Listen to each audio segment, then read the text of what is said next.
STT marks के आधार पे कभी बहाली संभव नहीं है। मांग ही गलत है। और अगर किसी को मांग करनी है, जो भी अभ्यर्थी हैं, तो समझ लीजिए बिहार जो गजट है, बिहार गजट को फॉलो किया जाए। ये सभी जो सीटेड दिसंबर जनवरी के जो अभ्यर्थी थे, उनका ये सब कॉपी किए हैं। आप अभिषेक जी कॉपी और पेस्ट करके आप आगे नहीं बढ़ सकते हैं। उनका मांग जायज़ था तो मांग सुना गया, इनका मांग जायज़ नहीं है और इनका मांग सुना नहीं जाएगा। इनका मांग गलत है और इन लोग जो है विद्यार्थी को, बिहार के जो पूरे बिहार के अभ्यर्थी है जो एसटीटी के, दिग्भ्रमित करते हैं। इससे बात स्पष्ट हो गया।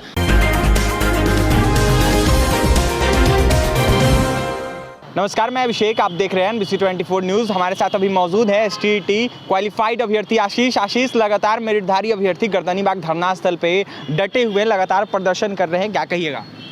देखिए अभिषेक जी, आपके NBC24 चैनल को बहुत बहुत धन्यवाद देते हैं।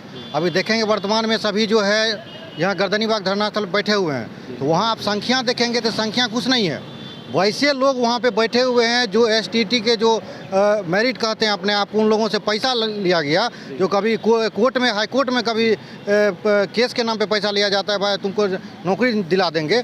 जब जहाँ की आप देखे होंगे, जब हाई कोर्ट में जब सुनवाई हुआ तो स्पष्ट रूप से कह दिया गया कि ये एक पात्रता परीक्षा है। तो पात्रता परीक्षा है तो पात्रता परीक्षा का अंक जो है वो कभी मेरिट का आधार नहीं हो सकता है। आप जो 4 से 3 साल में बीएड किए हैं, कोई सीएस के जो स्टूडेंट हैं वो 4 साल में बीटेक किए हैं, तो वो मेरिट है असली। आप जो मार्क्स लिए हैं तो वो मेरिट है। आप 4 साल में सब्जेक्टिव लिखते हैं, उसके आधार पे आपका रिजल्ट प्रिपेयर होता है। आप 150 प्रश्न को सॉल्व करते हैं, वो भी ऑब्जेक्टिव प्रश्न होता है, उस प्रश्न को सॉल्व कर देता आप कहते हैं जो क्या मेरिट हो गए हैं, तो ऐसा कुछ नहीं है। ये एक क्वालिफाइंग नेचर का एग्जाम था, इसमें कोई इस मार्क्स से बहाली होगा ही नहीं, जो कि क्लियर है। स्पष्ट शिक्षा विभाग कर दिया गया। संजय सर थे उस समय भी, दीपक सर भी कर दिया। दीपक सर तो अब इन लोगों से मिलते भी नहीं है, क्योंकि स्पष्ट रूप से कह दिए हैं कि ये एक पात्रता परीक्षा है। अब पात्रता परीक्षा देखिए अभिषेक जी, जो पात्रता परीक्षा का अंक होता है वो मेरिट नहीं बनता है उससे। ये एक चीज़ आप क्वालिफाई कर गए। और ये जो कहते हैं जो कि ये एक दीपक कुमार शिक्षक से जो सबका कंपेयर कर, तुलना कर रहे हैं, इसमें हम ये कहना चाहते हैं कि यहाँ पे जो कैंडिडेट है मार्क विशेष पे सिर्फ नहीं हो रहा है, उसके पास बीएड का डिग्री है, उसके बाद जब वो एसटीटी पात्रता परीक्षा को पास किया है, ये मार्क विशेष पे बहाली नहीं हुआ। इसके बाद जो है एकेडमिक देखा जाता है। सिर्फ आप नंबर ले आए ऑब्जेक्टिव का, सिर्फ ये नहीं देखा जाता है। ये क्वालिफाइंग नेचर का एग्जाम था, क्वालिफाइंग नेचर का एग्जाम हुआ और ये कभी इस आधार पे बहाली नहीं हो सकती है। एसटीटी मार्क्स के आधार पे कभी बहाली संभव नहीं है।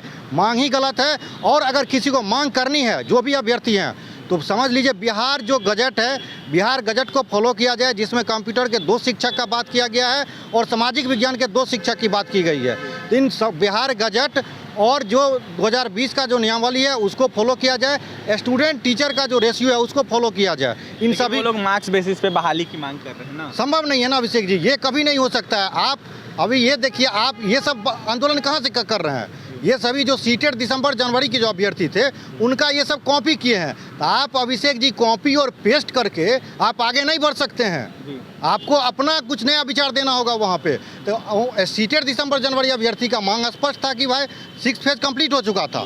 अब वो लोग जो है नोटिफिकेशन के लिए आए हुए थे, उनका मांग जायज़ था, क्योंकि शिक्षा मंत्री जी का स्टेटमेंट था जैसे ही 6 फेज कंप्लीट होगा तो 7वां चरण स्टार्ट हो जाएगा। तो उनका मांग जायज़ था तो मांग सुना गया। इनका मांग जायज़ नहीं है और इनका मांग सुना नहीं जाएगा। अभी हम रोड पे बैठ जाएंगे, कहेंगे हमको नौकरी दीजिए, हम बेरोजगार हैं, नौकरी दीजिए, बैठ जाएंगे तो हमको सरकार नौकरी दे देगी। हमारा मांग गलत है ना। नौकरी का प्रोसेस ये है कि विज्ञापन निकलती है, उस फॉर्म को आप फिलअप करते हैं, उसके बाद एग्जाम देते हैं, आप पास करते हैं, उसके बाद जाकर के आपको नौकरी होती है। अगर आप क्वालिफाई करते हैं, पास करते हैं, तो ऐसे नहीं ना आप कहीं बैठ जाइएगा। उनका मांग गलत है और इन लोग जो है विद्यार्थी को, बिहार के जो पूरे बिहार के अभ्यर्थी है जो एसटीटी के, दिग्भ्रमित करते हैं। इससे बात स्पष्ट हो गया। उनकी संख्या क्या है गर्दनीबाग में आप जाके देख लीजिए। अभी अभ्यर्थियों को क्या संदेश दीजिएगा? देखिए, स्टेट के जितने भी 19 का अभ्यर्थी है, और स्पष्ट रूप से मेरा यह संकेत है कि आप शिक्षा विभाग में सचिवालय जाते हैं या चाहे शिक्षा मंत्री जी के पास जाते हैं, जहां भी आप जाते हैं, किसी मंत्री से मिलते हैं, किसी एमपी से मिलते हैं, एमएलए से मिलते हैं, वहां आप बिहार गजट का कॉपी लेकर के जाइए, उनको दीजिए। जो प्रत्येक विद्यालय में सामाजिक विज्ञान के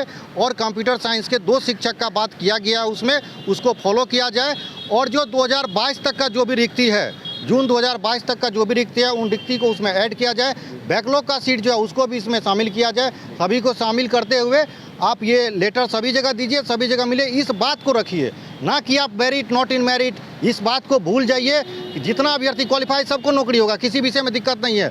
2 विषय को लेकर के हमेशा से संशय रहा है, उसको लेकर के विभाग चिंतित है और विभाग इस पर सोच रही है, लेकिन आप गलत मांग के साथ आइएगा तो ये संभव नहीं है।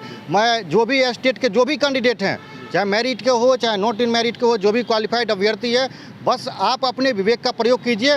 सब आपको गुमराह करने का प्रयास करेगा, आपको गुमराह नहीं होना है, इस बात को ध्यान में रखना है सर। जो आप बिहार गजट तो लेके जाएंगे ही, और 2020 का जो नियमावली है उसको भी लेकर के जाएंगे। 2020 का नियमावली फॉलो हो, जो 7 चरण जो माध्यमिक उच्च माध्यमिक का बहाली प्रक्रिया होगी, उसमें जो 2020 का नियमावली है उस नियमावली को ले जाए, और उस नियमावली में किसी प्रकार का संशोधन जो स्टेट 19 के जितने भी अभ्यर्थी हैं, बिहार गजट को फॉलो किया जाए। सरकार बिहार गजट को फॉलो करे और 2020 के नियमावली के आधार पर बहाली करे, उसमें किसी प्रकार का संशोधन मंजूर नहीं है। अगर सरकार 2020 के नियमावली में संशोधन करती है, अगर उसमें किसी प्रकार का छेड़छाड़ करती है, तो समझ लीजिए स्टेट 19 के जितने भी अभ्यर्थी हैं वो 29 जून से भी बहुत बड़ा आंदोलन होगा। ये सरकार को ये बात सोचना पड़ेगा। तो उसमें किसी प्रकार का छेड़छाड़, कोई भी संशोधन हम लोग उसको एक्सेप्ट नहीं करेंगे। सरकार से आग्रह है 7 चरण का नोटिफिकेशन जल्द से जल्द निकाले और विलंब निकाले।